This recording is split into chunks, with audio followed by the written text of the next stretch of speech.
Hi everyone, the topic for today's lecture is the introduction to non-parametric or local density estimation method.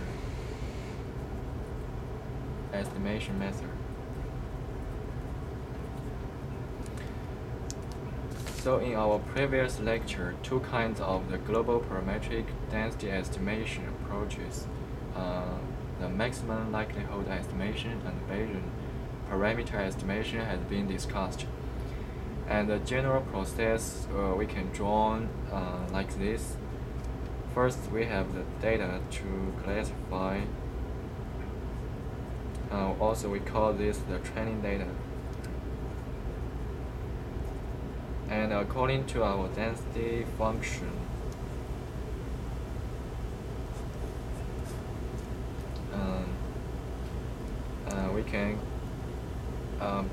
we can calculate their probability according to the Bayesian rules, and then we can classify this data.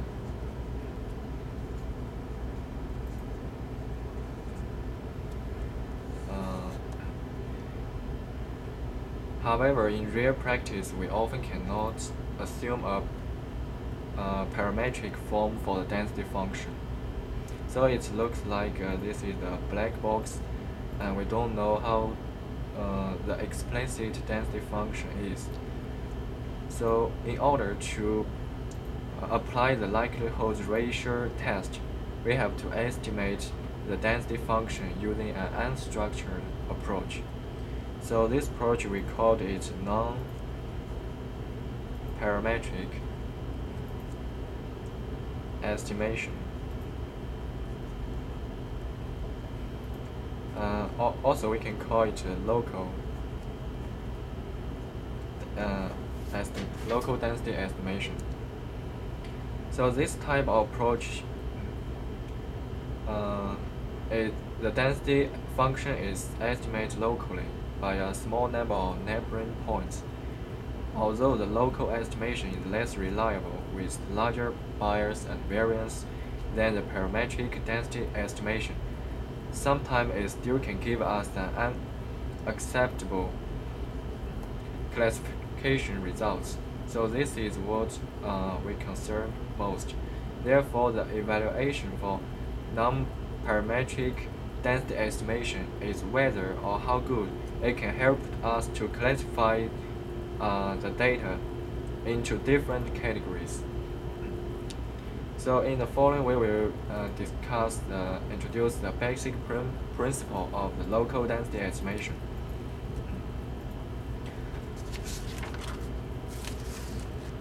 So here we assume x arrow is a sample vector in a feature in an n-dimensional feature of region Rn, and the rho x arrow is the unknown density function.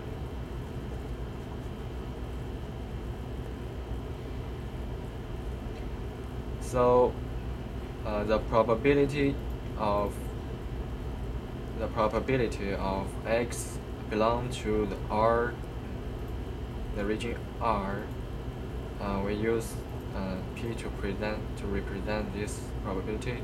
It can read like this. The integral form like this.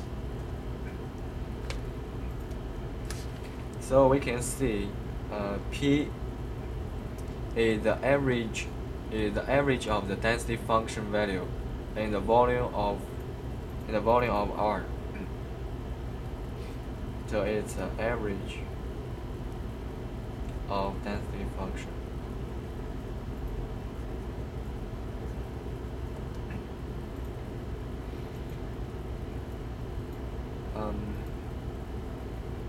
Suppose that we have x1 and xn are drawn independently and identically distribution according to the probability density function of rho x. We can write the probability of x belong to R approximate to the number of samples inside R divided by the total number of the training data n. So we can draw a picture like this. If this is for example, this is the R2 feature space, and we have a lot of samples. We have a lot of samples here, and we have several regions. So this is R0, R1, R2, something like this. If we want to know the probability x belong to R1, we can count the number of samples inside R1 divided by the total number of samples n. Then we can use this equation to represent this probability. So we call this equation 2, and this is equation 1. So next we assume that if the rho x is continuous, and that the region of R is small enough that the rho x doesn't vary very much within it, so we can continue to write the equation like this. So the integral R rho x arrow dx arrow approximate to rho x v. V is the volume. V is the volume of the region R. So we can call this equation 3. So now if we combine these three equations, 1, 2, and 3, we can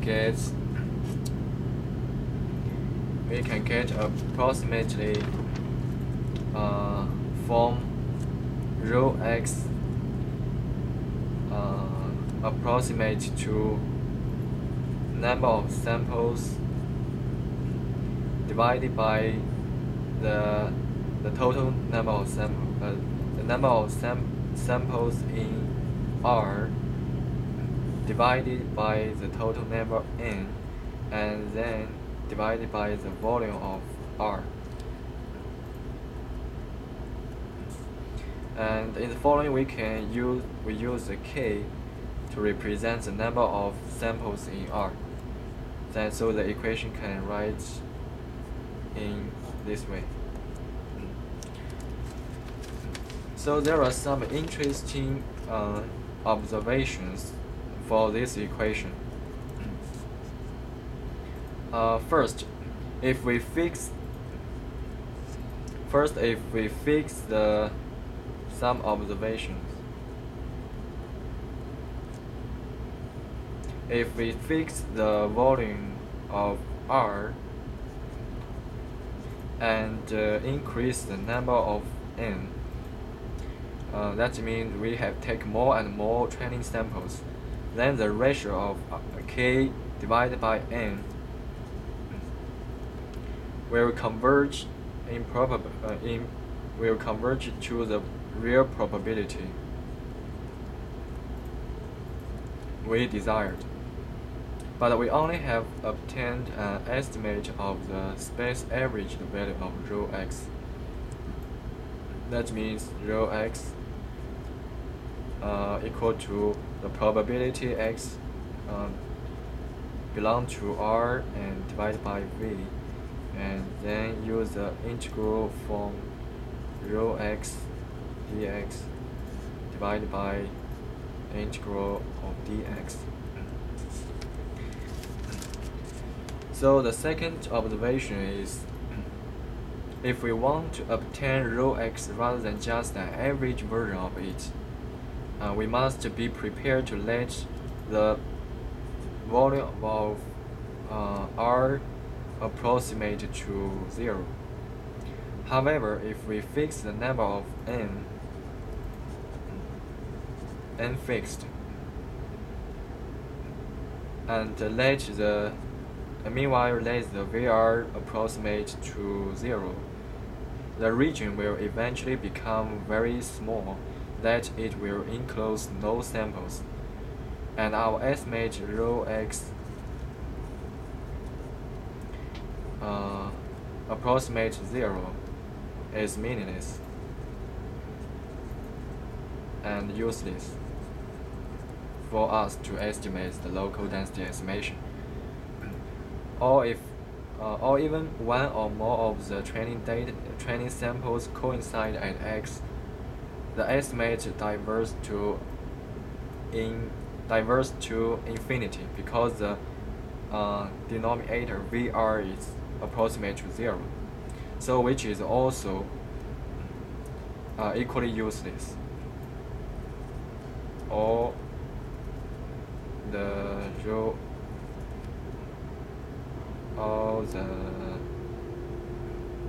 x to infinity, that's also useless either.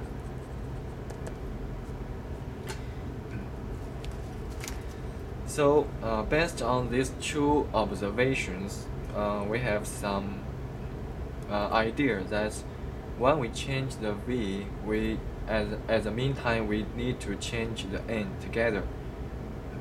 So it looks like a delta function like this. When we make the v r smaller, equal to 0, we need to make the n larger, and to find and this is the trade-off, to find a suitable balance like this, suitable balance to do the local density estimation. But because the delta function is not a continuous function, we just this is not what we expected. So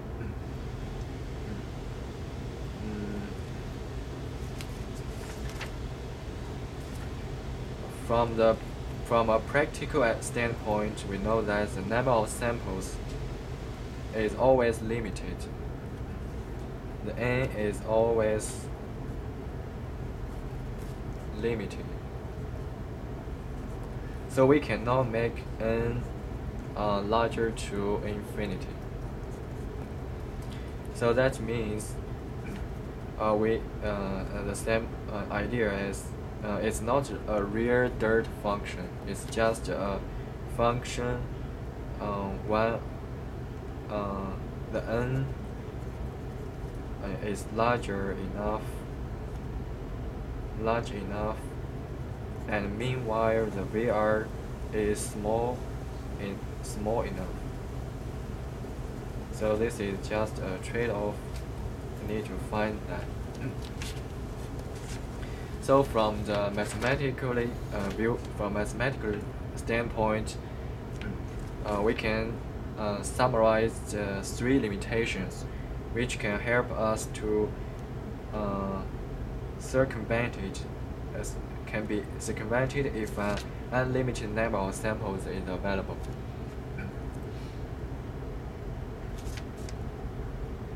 So first, let me write the equation again. If we have several regions R1, R2, R subscript 2, R subscript n, and in each region, this is assume, and in each region we have their local density function rho 0, rho 1 dot rho nx.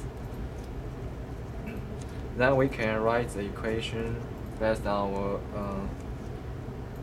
above deduction, that is the rho nx equal to kn divided by n divided by Vn. So this is our equation. And first we list the first condition, 3 conditions.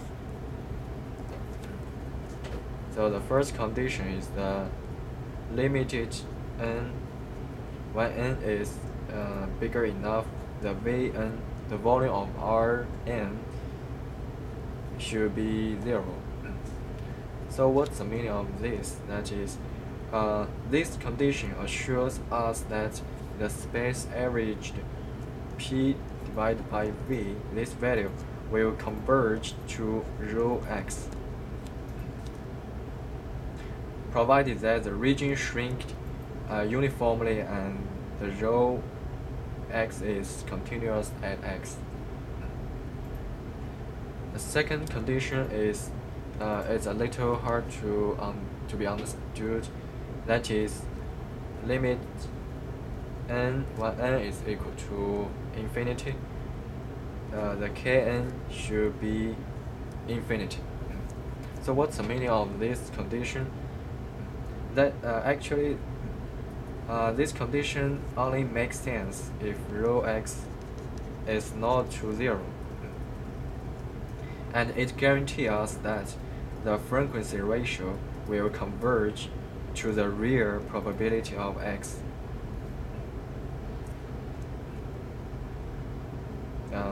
How to say? Let me say it like this: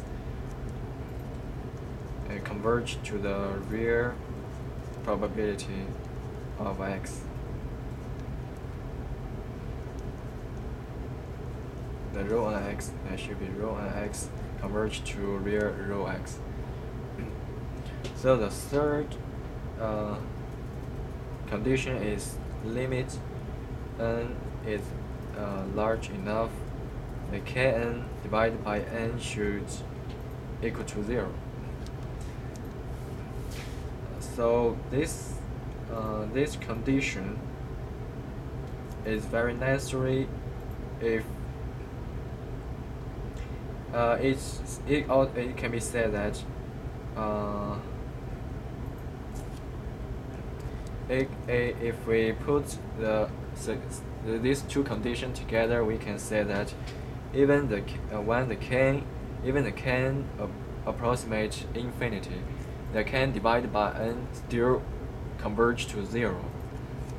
That guarantees us, although a huge number of samples will eventually fall within the region of Rn,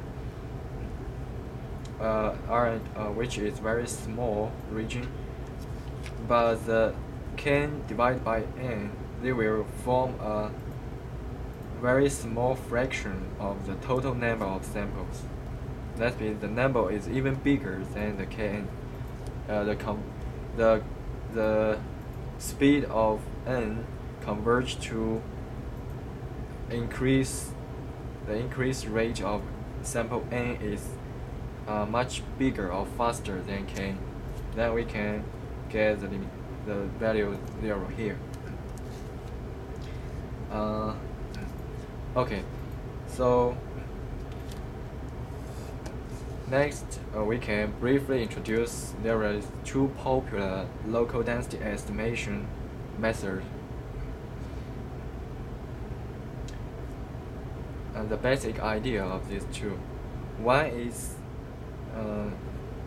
the first one, 2 popular local or non-parametric density estimation. The first one is to shrink an initial to shrink an initial region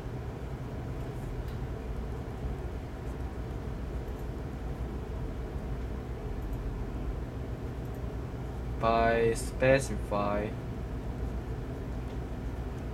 the volume Vn as some function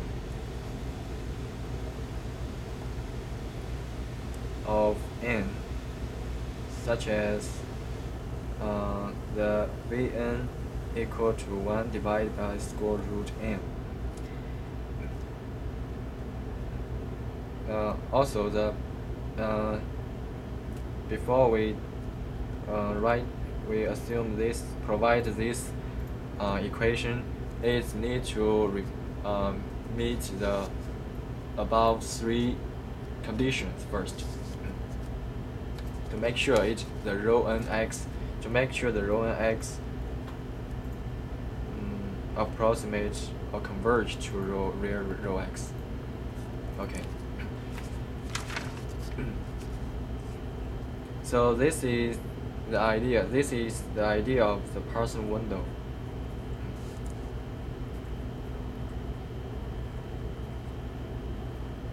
Local density estimation. So the second approach is to specify the Kn as some function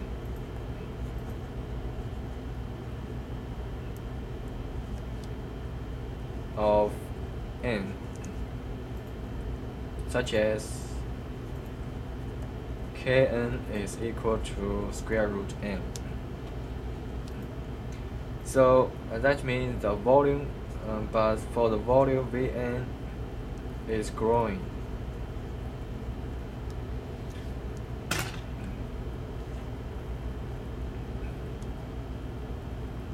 until it encloses k neighbors of x.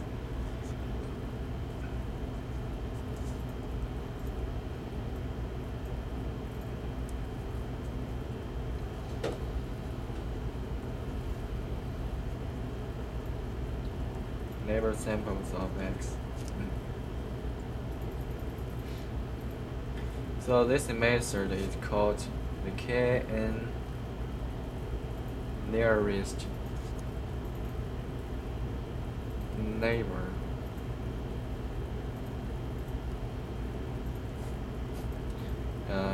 by Kn. This is Pw, local density estimation. So to intuitively explain or compare these two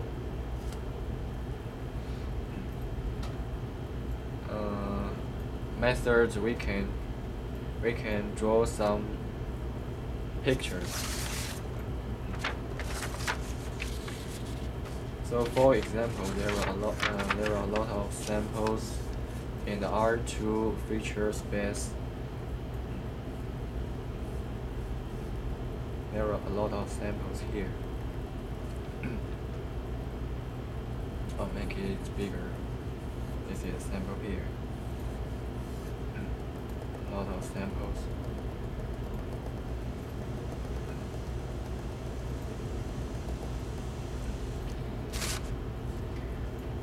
For the first, we can use the Parsons window approach. That is, we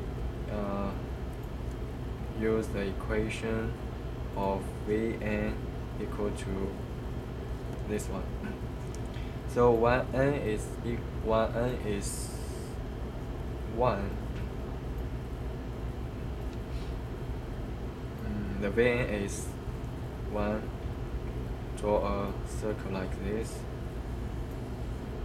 We enclose such data, sample data. 1n is 2. The volume is smaller. It shrink uniformly. This is n1, n2, and then n3 it continues shrink a smaller circle. Only several samples in this region, and then we can continue.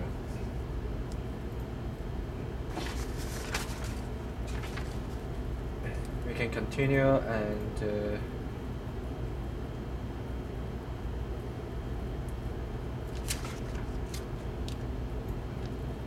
but for the KN,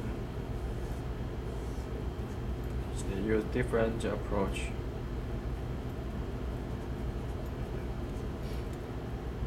Because the function for the sample Kn equal to square n. So when n is equal to 1, let me draw some samples first.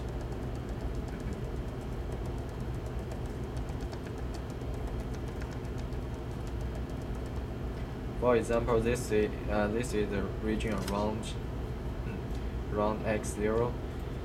We only need to enclose one sample point. That's enough.